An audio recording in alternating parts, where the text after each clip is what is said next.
Hello and welcome back to the NOTCAST. It's been 10 days since the last one of these. I'm sure none of you have noticed. I try to do 2 a week, sometimes it's 1, and as per last week, sometimes it's none. But I've been pretty busy, it being episode 306 today. Today I am talking about the films of Christopher Nolan, who some of you have probably heard about. He's got a film out at the moment called Oppenheimer, which I've seen today, so I'm going to do a ranking of his movies. And I'm going to talk them through, going in reverse order over the 12 films of his, which are pretty well known, I think it's fair to say. Now, last week, the reason I didn't do one of these last week was I was in Zagreb in Croatia, former Yugoslavia, and also I went to see Depeche Mode at the arena in Zagreb, which was a fantastic show. Absolutely loved it to bits. Much better than Antwerp. It was Martin's birthday. The band had a rotating set list, so they took the 4 or 5 songs that they change some nights, and they changed all of them. So we got My Favourite Stranger, Home, Strange Love. We got Happy Birthday, sung for Martin, and we got Condemnation. And I haven't seen Depeche Mode play Condemnation since 1998, so I was very happy about that. Secondly, we also went to, and this is me and some dudes, hi dudes, that probably not watching this. We went to the Museum of Broken Relationships. We went to the Nikola Tesla Museum. We saw some crazy stuff there. Tesla will become relevant later on, of course, with the Prestige. Went through some World War II tunnels. Went to the 80s retro apartment. Went to a brewery. Ate some food that tastes good, but it's undoubtedly bad for you. And then also in the week, I saw Creepshow featuring John Grant on vocals, supporting their new album, The Yawning Abyss, at the Village Underground. Thanks, Helen, for the ticket. And also on Thursday saw Johnny fucking Marr, as he likes to be known, in Tunbridge Wells. So quite a busy week, out more often than normal, and that's why I haven't done one of these. When I started doing the Notcasts, it was kind of a semi-ish replacement-ish for my social life, because I wasn't leaving the house, I wasn't going to gigs, and I wasn't talking to people, apart from obviously the people that live in this house and the cats make terrible conversation. So instead I started talking on the YouTubes about things. So today it is the Christopher Nolan films. I'm going to do a ranking of those because I'm trying to keep the episodes that I do to being at least vaguely relevant to something, whatever it is that's ongoing in the world, as opposed to going, here's another album from 43 years ago, and I'm going to talk about it not even on its anniversary. So of the 12 films which are readily available by Christopher Nolan, the first one was Following, which was released in 1998, and I'm going to talk about that now because that is number 12 on my list of the rankings. Following, there it is. As I don't have a physical copy of Following, I only have I only saw it on television because I haven't got the I'm trying to see how that works. I haven't got the Blu-ray edition from Criterion because frankly I didn't know whether it was worth buying, and I saw it last week. It was on Sky Arts on I think 2 weeks ago, so I saw it, and yeah, it's number 12 on my list. It's my least favourite of his movies. Like a lot of directors' first movies, Following is the product of an imagination and a vision without the money and resources to back it up. It was shot mostly in daylight with natural light using various film stocks, mostly black and white film stocks. It's amateurish in execution because Christopher Nolan was, I think, 27 when he made it. It doesn't follow your standard kind of story construction. Now, a standard story comes in 3 forms: a stasis, crisis, and resolution. So there's a state of things, there's then something is injected into that threatens that stasis, that's the crisis, and then there's the resolution of that, which obviously is the resolution part of the story. And you can think about, something like, let's say, even Star Wars has stasis, crisis, and resolution, because it starts off with Luke Skywalker on Tatooine, kind of minding his own business as the son of a moisture farm evaporator kind of guy. The crisis is he comes across these 2 robots and all their plans, and then the resolution is he gets to be a Jedi Knight and gets to blow up the Death Star and almost gets shot and killed by his own father. So sorry if that's a spoiler. The film is 46 years old now. It's definitely almost my age, so I don't feel so bad about spoiling it. But the story function of stasis, crisis, and resolution, especially in Following, it isn't really fixed as such. It's not really clearly defined. It's not really solved in a manner that I think is particularly satisfactory. And so there's some stuff that needs to be learnt, I think, around storytelling, and Nolan is learning it in this film. It really reminds me of films that have been made on limited budgets by other filmmakers. Specifically, I'm thinking films like Primer, also films by Benson and Moorhead, things like Something in the Air and The Endless, films where you can see that people haven't really got a budget to execute their vision, but they take it as far as they can with the limited budget that they've got. So it's a really interesting film. I think it would be better if it perhaps had a slightly different budget, but it doesn't. It is a product of its times.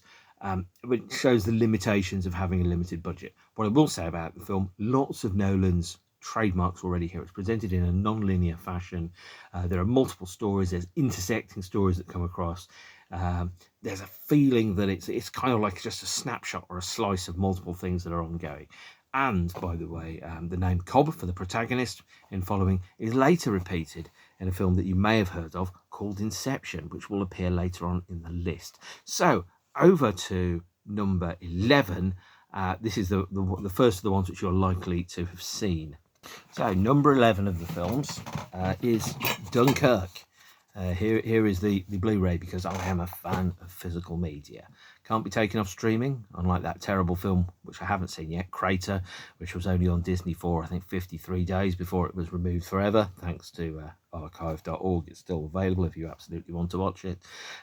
So this is Dunkirk, the 2017 film by Christopher Nolan. And this is the film that I think was least impressive to me when I saw it, because there's a number of factors which I think really work to make a Christopher Nolan film feel like it's a Christopher Nolan film. The first one is around the non-linear presentation of the story in a way that reveals its secrets in a way that has maximum narrative effect, almost like peeling an onion.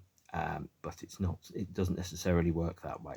The second one is around the gravity of and the scope and the shape of the ideas that sit alongside it. So all of his films kind of deal with big philosophical concepts, things like, integrity and truth and reality and time and memory and responsibility, and even, in the later film Oppenheimer, things like the very nature of civilization and humanity itself. And the third thing which really works for me is there has to be a compelling story that's at the middle of that. It has to be a protagonist or a series of antagonists that are moving through the story in a way that makes the story memorable. And you understand that it really kind of highlights these people are experiencing really the sharp end of the circumstances to explore the ideas that sit underneath it. That's where a great bit of storytelling comes. Dunkirk, for me, feels very small. It is frankly just a war film, and that's not to discredit the huge amount of effort or realism that goes into it. It's a very good war film, but by Christopher Nolan standards, it's not a great Christopher Nolan movie. Unlike a number of war movies, there's no shots of generals giving ideas around what's going to be happening. There's no strategy stuff. There's no guys with gazillions of medals moving things around on a board or anything like that.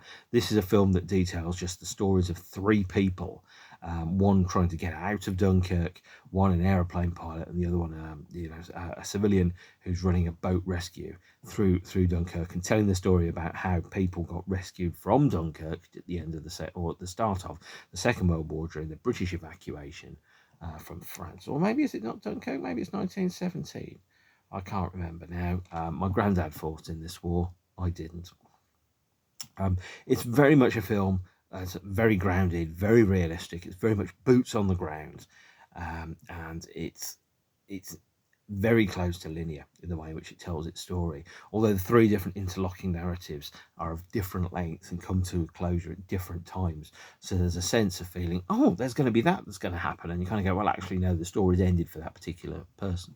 And it does also reflect, and this is not something I particularly like, the British obsession with war.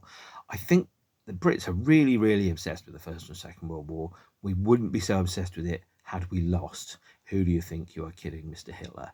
And this is a film that I think is very good, but it doesn't feel like any of the other Nolan films. It feels more like something that's not a passion project, but it feels like a theoretical project, an exercise in filmmaking. as opposed to something that tells, in my opinion, a really compelling story. I didn't connect with this film. There's little in this film that I looked at and went, yep, totally got it, completely understand it. It's a great war movie, but I often don't connect with war movies, and that is the case for Dunkirk.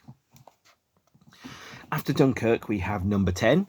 So this is The Dark Knight Rises, and whilst you might not necessarily be able to see it, this is one of the super fancy Blu-ray versions of it that's got a Batman mask. Woohoo! Have a Batman mask. Always remembers me of that cliche, which is, dress for the job that he wants. And if you want to be Batman, dress as Batman. So The Dark Knight Rises, the last of the 3 Batman movies that Nolan made, is to me easily the least of them for a number of reasons. The first one is the plot just falls apart upon examination.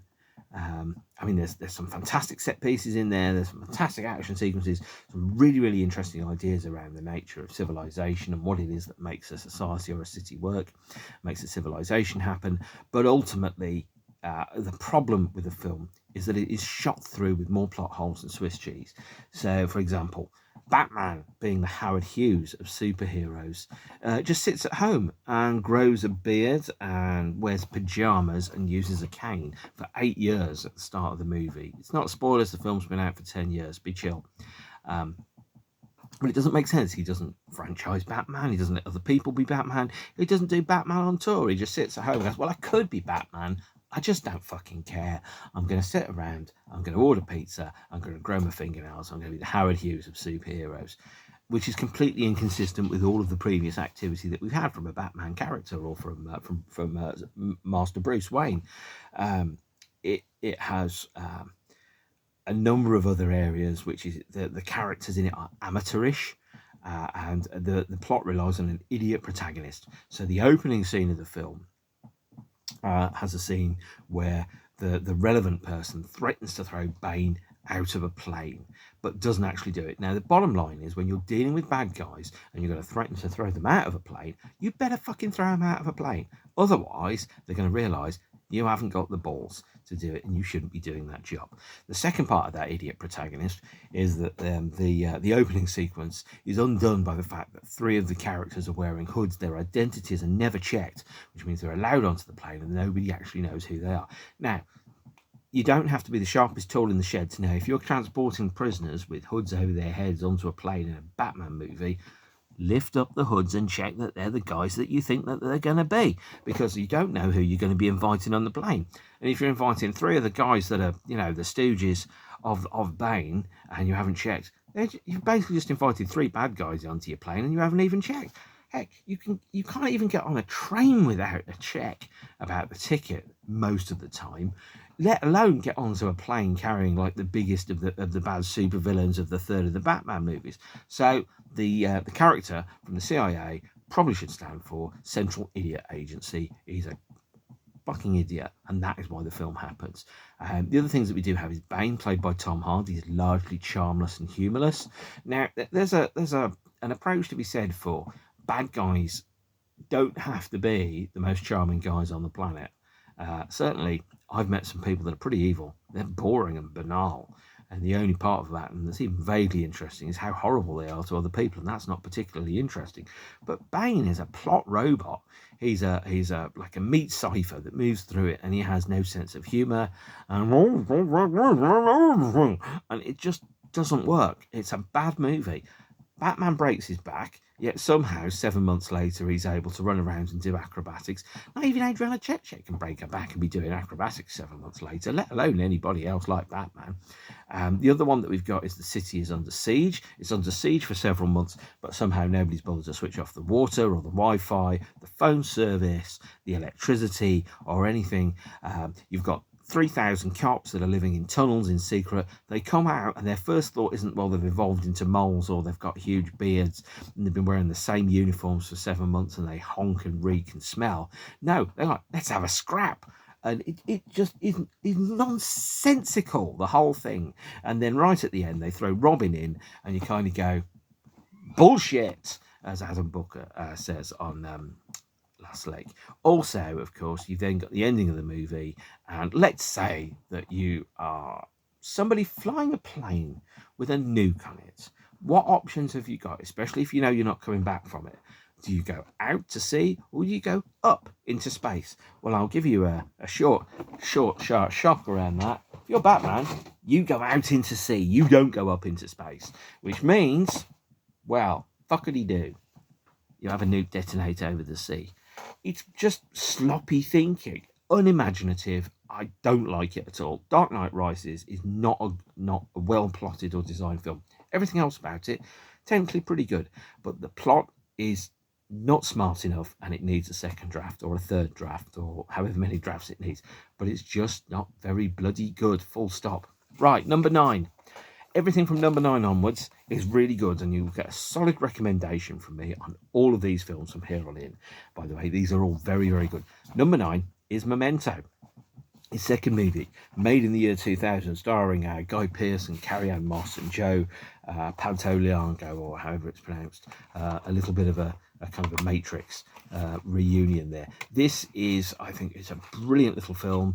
It kind of doesn't necessarily have the full rewatchability of some of the other movies, but it's got very strong narrative construction. It's a really interesting approach to talking about, for example, the nature of memory, the nature of time, the nature of how people understand it. And it's 2 movies in one, because the central conceit of Memento, and hopefully this isn't going to destroy the movie for you, is it's a character who has, I think it's retrograde amnesia, which is the inability to make long-term memories and can only remember things for a few minutes at a time. The film is played in effectively sequences in order, but in backwards order. So when you get to the end of the scene, the character has forgotten what happened at the start of the scene. He doesn't know whether he's being chased or whether he's doing the chasing. Guy Pearce is really great. It's told inventively. We have the process of discovery, which means the film is told in the way, because it's told in a reverse order.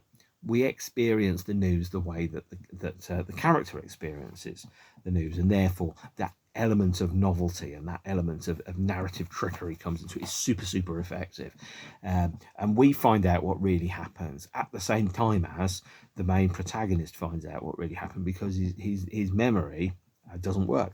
So it's very interesting the way in which it's told. It also is effectively 2 films in one. So there's one movie which is the version of the scenes played in sequence going forward, so you see the film as it makes sense as it goes through. The second part of it is that the film is told backwards, and you can watch the films both ways. They make sense both ways. I wouldn't recommend watching it in a forwards fashion, i.e. the reverse version, on your first watch. I'd make that your second watch. Really good film, really interesting, very exciting and innovative from an editing perspective. Very good. Full stop. Very good. Memento, number 9, very good movie. So number 8 will be, where is it? Batman Begins from 2005, which means I have to get the Nolan box set out. This is the 4K Ultra HD box set of Nolan movies. And Batman Begins is, I think it's a very good, very solid Batman movie. Certainly when it was announced that Christopher Nolan was going to do the Batman movies, I don't think anyone sat there and went, why have I never thought of that? What is really interesting about this, and also Dark Knight and Dark Knight Rises, is that Nolan is effectively actually treating the superhero franchises as serious, high art. Imagine if Stanley Kubrick had made a Superman movie. How amazing would that have been? I mean, it meant that we wouldn't have got Shining, but what a fantastic idea and execution that could have been. The problem with Batman, and this is not necessarily actually a big problem with Batman, is he's a superhero whose only power is being money, is having money and being psychotic. That's it. He has no other superpowers whatsoever, and it's quite an interesting, grounded movie where superheroes exist in a world that we can recognise, as opposed to the Superman, the Batman of Michael Keaton, which are a hyper stylised version of a reality that I don't recognise and I don't live in. Admittedly, if I was walking down the street and I saw Christian Bale's Batman right now, I'd be like, well, that's not real, and I'm going to go and hide.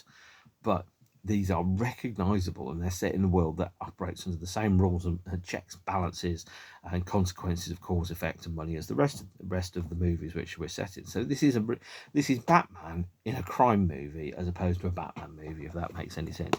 Batman Begins, really, really good. Really like it. Really recommend it. Number 7, then, and by the way, knowing that he's got 12 movies, I probably need to get a clip on this.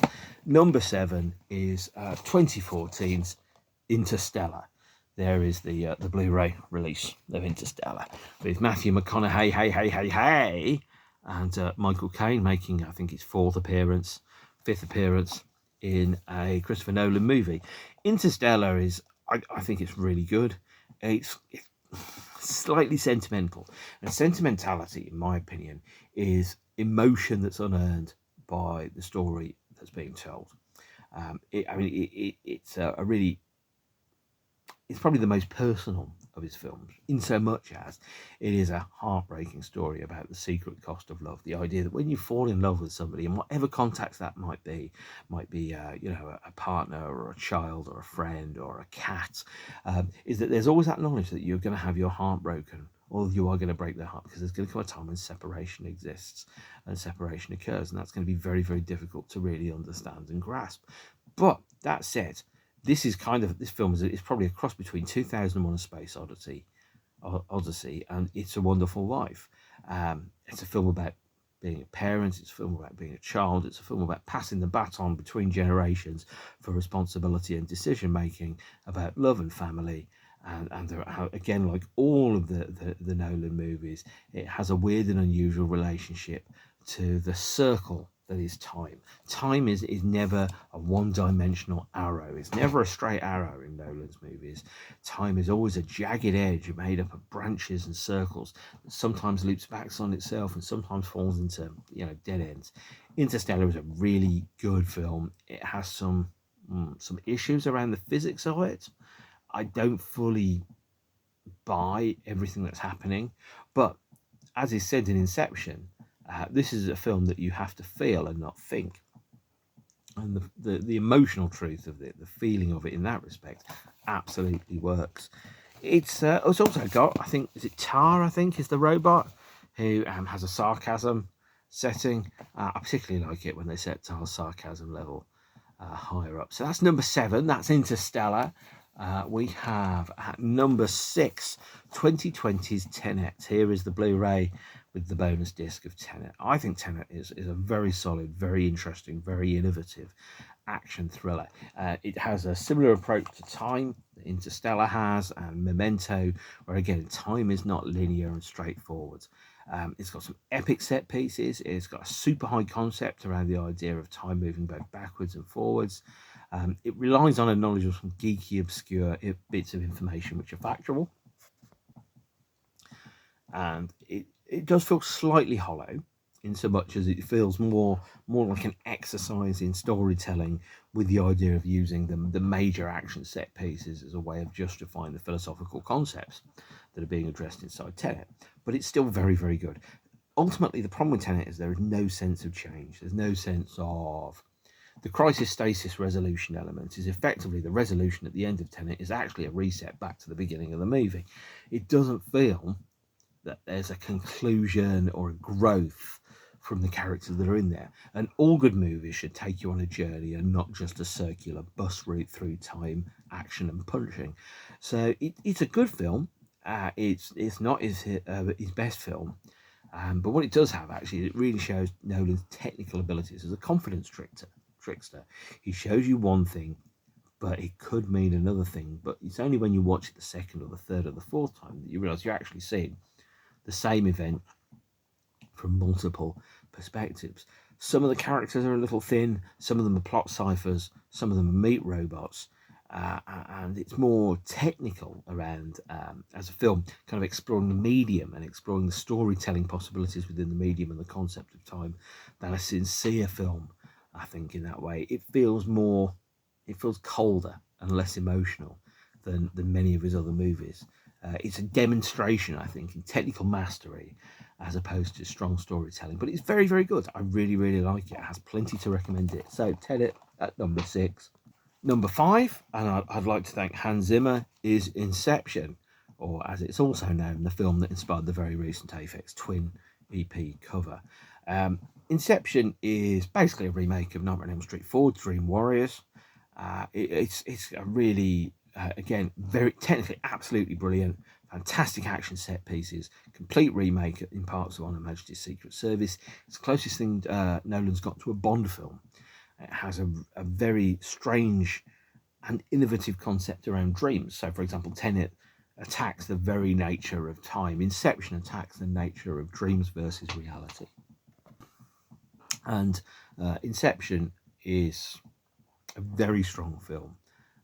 There's the ambiguity about the ending, but there's also the element around the layers of reality. Is when you're in reality, how much of reality is really real and how much of it is electrical impulses that exist inside your brain.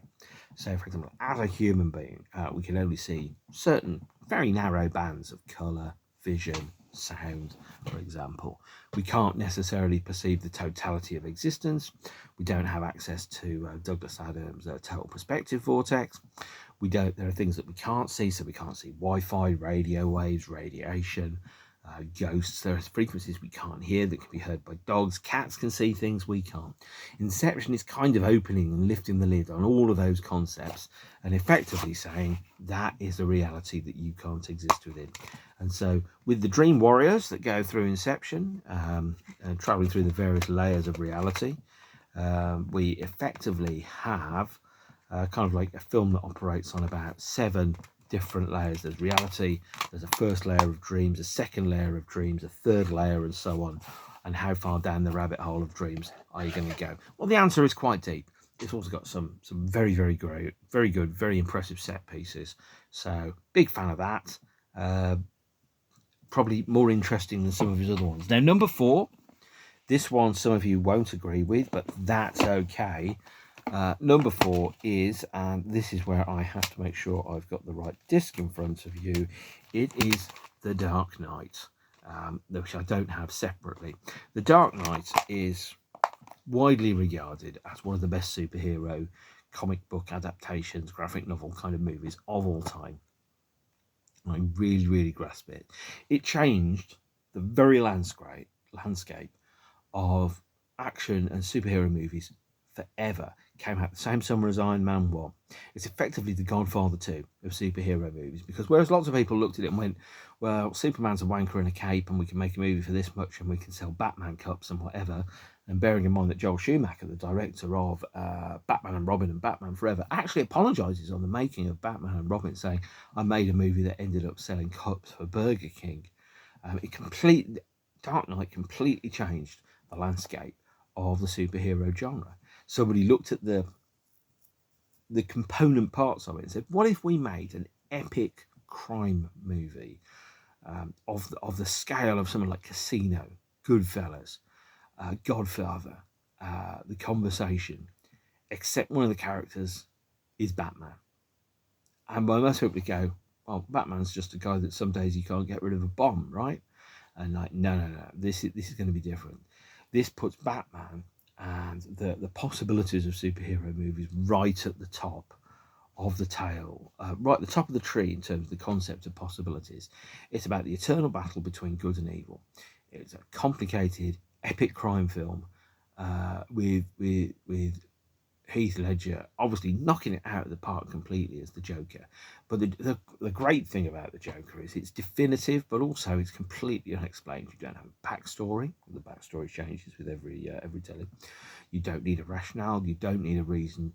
And this is often the case, by the way, when you meet people. And I've had the misfortune to be in a relationship with somebody that was completely remorseless.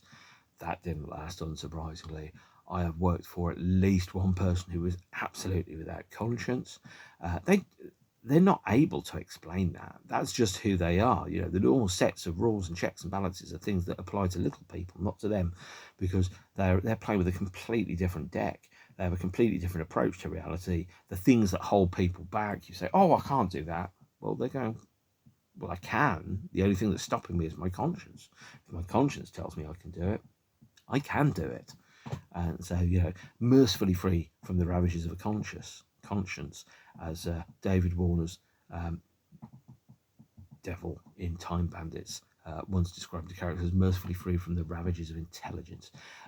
This is where Dark Knight becomes really, really interesting, because it effectively is playing grandmaster level chess with what feels like children's toys. We have some fantastic ideas about it now. So there's the effectively Ledger's role as the Joker is almost the tragic revenge of the denied outsider, in so much as we're all told that anybody can be famous or anybody can be rich, but not everybody can be, and somebody is going to be, but that somebody almost definitely isn't you. This film really takes the tragic revenge of the denied outsider to the ultimate extension, and it kind of straddles the line between what is right versus what feels good, the temporary nipple of security versus the knowledge and conscience of morality and ethics. Really brilliant film. Absolutely fantastic. It's got some wonderful set pieces in it. I rate it very, very, very highly indeed. So The Dark Knight, number 4 on the list. So we're into the top 3, and the more astute of you will have noticed that there are 3 films and none of them are The Dark Knight. So number 3, this is a film that perhaps many of you haven't seen and probably should have done. It's not even on Blu-ray. It is 2002's Insomnia, which I think is very unfairly overlooked in Nolan's body of work. Primarily, I think Insomnia is the first big budget movie. It's a film which I think was sold at the time as a generic thriller on the novelty of the fact that it was set in Alaska where it never got dark. But really, that novelty only works to forward the plot in one particular area, which is all the characters are fucking knackered. And if you've ever had insomnia, I have and have it, I do not recommend it to anybody. What you find is the very nature of reality can get bent and twisted by the fact that your perceptions of what's happening aren't realistic because you're so fucking tired, which is basically where Insomnia gets its bent and twisted version of reality. So you think about films like Tenet, Oppenheimer, The Prestige, Memento, obviously Interstellar, Tenet. All of these films talk about reality being fundamentally untrustworthy, being either time or perception or reality or dreams or whatever, as being things that you think are one thing but aren't actually. You can't trust it, and that's where it goes. And Insomnia works on the level of actually sleeplessness and being tired as being the enemy around it. It's a really great film. What I do find with Insomnia is it's probably discounted for 2 reasons. The first one is it is told in a completely linear fashion with very small numbers of flashbacks. The second one is that it was sold as a very generic, very average, very normal detective thriller. Now, this was before the Cardigan Murders, or Scandi Noir as it's called, became a genre. But it's based on, it's a remake of a 1997 film from Scandinavia. I think it probably called the same thing but in Finnish.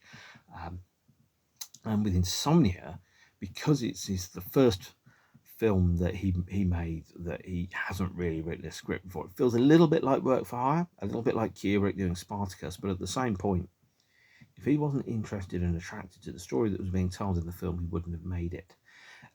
But it was sunk by the fact it was sold as a generic thriller with Al Pacino and Robin Williams in much the same way as something like, K-Pax or Detox or what's that awful Sylvester Stallone movie that's set in some bizarre cold insane asylum, which I've seen recently. It's got about 4 different names. I'm forgetting what the name of that one is. I'm going to call it Detox, I think is that one. That type of thing, or 1 Hour Photo. It kind of all fell into a morass of identikit thrillers with names like Identity and Detox and Insomnia and all that. And you kind of just forgot that it was there until suddenly it turns up and you watch it and you go, oh, this is much better than I thought it was going to be. Insomnia is a really great detective movie. I really, really enjoy it.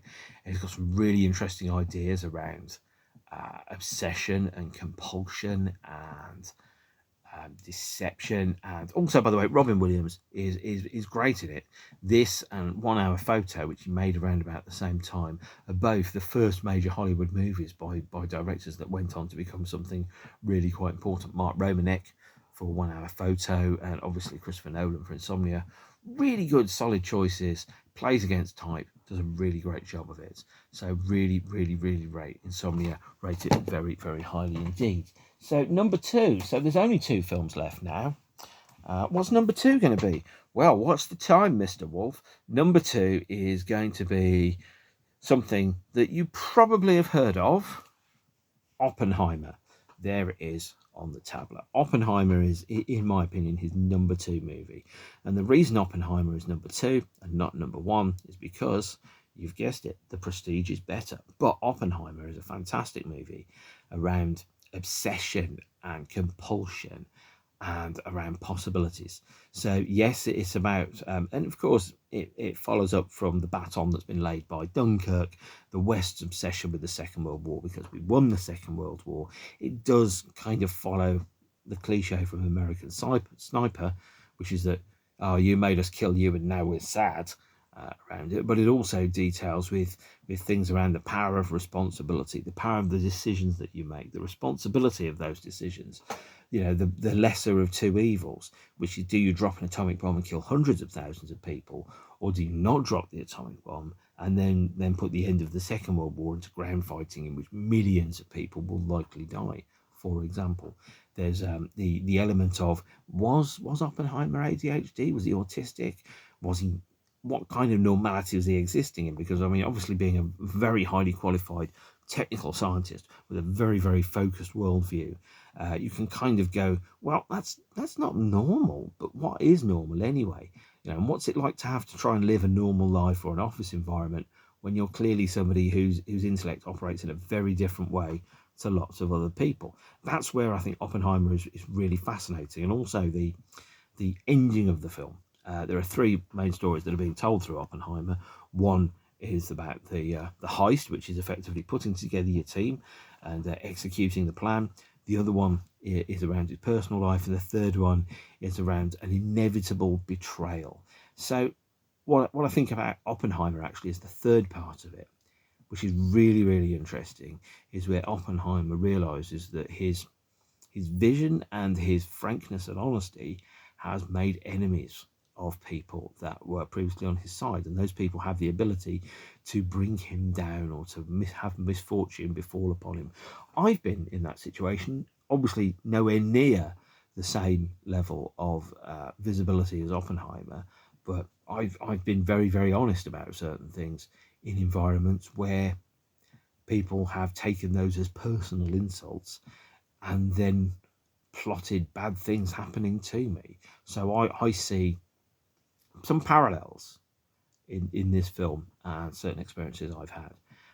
The second thing is around science in this film. Is it's very much around the obsession with science. What does the science tell you, and what are the possibilities of science? Remember, man does never create anything. He discovers things that already exist. The laws of physics, for example, the atom bomb, the hydrogen bomb, those are there waiting to be discovered. And there are undoubtedly scientific achievements and developments which are happening right now, which will change the shape of mankind, and people are grasping with these. And there's the responsibility that sits alongside that is, the person that invented the fridge, for example, revolutionized modern life, because we then had a position where we had to, or where we could, move away from having to think about having cold stone things in gardens full of meat, the meat that would go off within 3 days, and you had to make sure that it couldn't be accessed by bugs. Then all of a sudden the invention of the fridge and the freezer liberated housewives from the tyranny of that. The invention of the washing machine, for example, freed mankind from having to constantly wash clothes and keep them in cold environments and let them dry naturally. The invention of the iron, for example, all these things, the technological developments that changed our lives on a molecular, day-to-day, second-by-second level. Absolutely fascinating. Oppenheimer does feature one man grasping with and fighting with the consequences of the decisions that he's taken, and the fact that the decisions that he's taken have been taken because of an extinction level event, World War with Hitler, and went, well, actually, if we do this, if we, that is Oppenheimer's people, are able to invent nuclear fission, fusion, the atom bomb, then perhaps they could win the war. and then it's a race against time versus the baddies. The ultimate to the victor go the spoils are the very kind of ownership and the reins of civilization and humanity itself. Focuses on now. Obviously, all of these themes are mentioned in Jurassic Park with Jeff Goldblum putting a bit of water, and he goes, well, sometimes it goes that way, and sometimes it goes that way, and his hand and life finds a way. It's all that. So perhaps this is possibly the most expensive remake of one scene from Jurassic Park ever, but Oppenheimer is a very, very solid, mature film. I might even go so far as to say it's probably the closest thing that Nolan has come yet to his masterpiece. The number one film then, and the more geek of you would have noticed there's a film I haven't mentioned yet. The number one film, my favourite, is The Prestige. And The Prestige is just absolutely fantastic. I first saw it in probably early 2007. And I'm not going to overdo it. My life wasn't amazing in early 2007.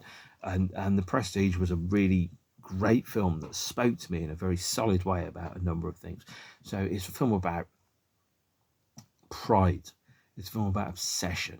It's a film about illusion and magic and secrecy and deception and showing you something but not showing you something, and allowing you as the viewer to fill in the gaps and to make assumptions about what you think's happening, and then realizing that the trick is right in front of you all along. You just don't know it's there. It's about rivalry and competitiveness, and about the lengths someone will go in order to defeat somebody, or to show that they're better than somebody. And at the same point also, it's a film about, and the very few films talk about this, by the way, is to talk about the relationship between twins. And if some of you will know, I have a brother, he is a twin.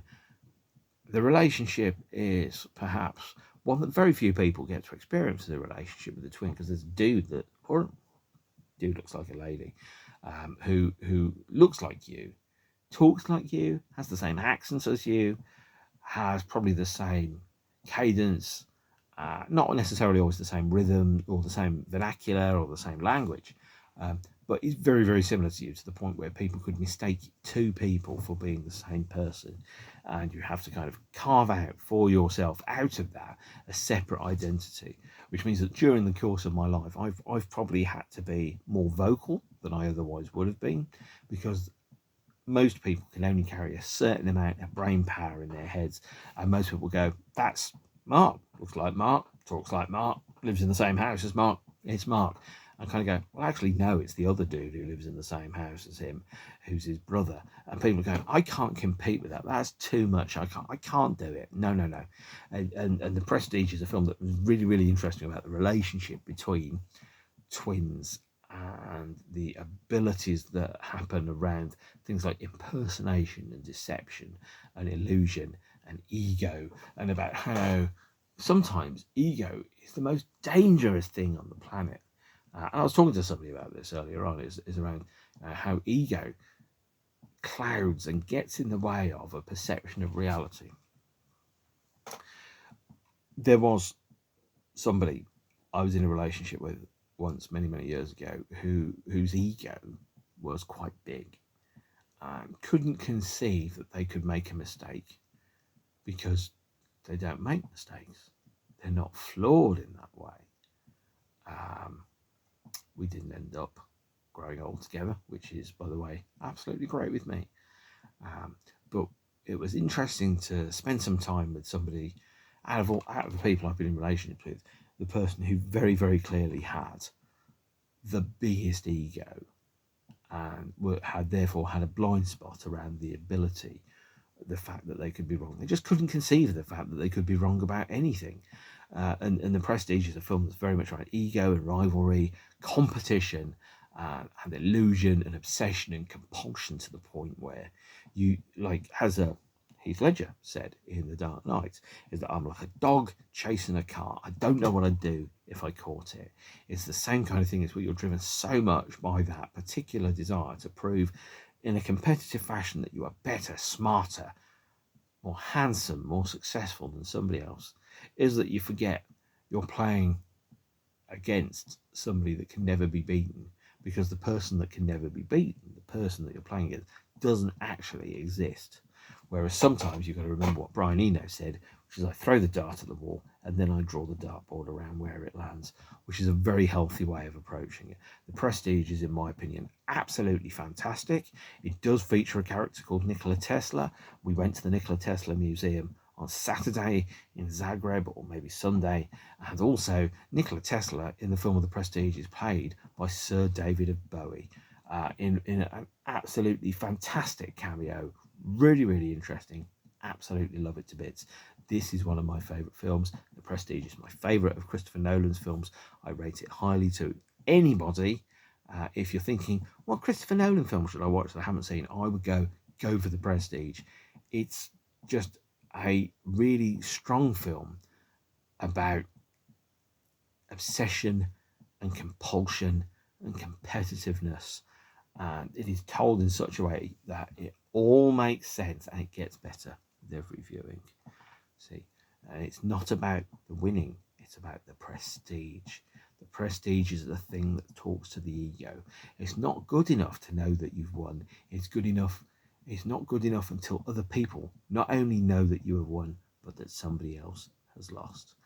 And that is where I think here endeth the lesson. So there's your Nolan rundown, your 12 Nolan movies. Not that you were asking for it, but now you've got it. I haven't seen Barbie, so I can't do Barbieheimer. I will see it shortly. And I've read that watching Barbie and Oppenheimer on the same day is kind of like going to a funeral that's been gate crashed by clowns, which I thought was very, very interesting, but not for me. Prestige, on the other hand, absolutely is. So, in the meantime, take care of yourselves and each other. Stay beautiful. I hopefully will see you soon. If you've got any suggestions about what you think you might want to hear me natter about, do put them in the comments box, and I will take them all on board. I have plenty lined up, but I can always do with new ideas. So stay beautiful and see you later. Ciao.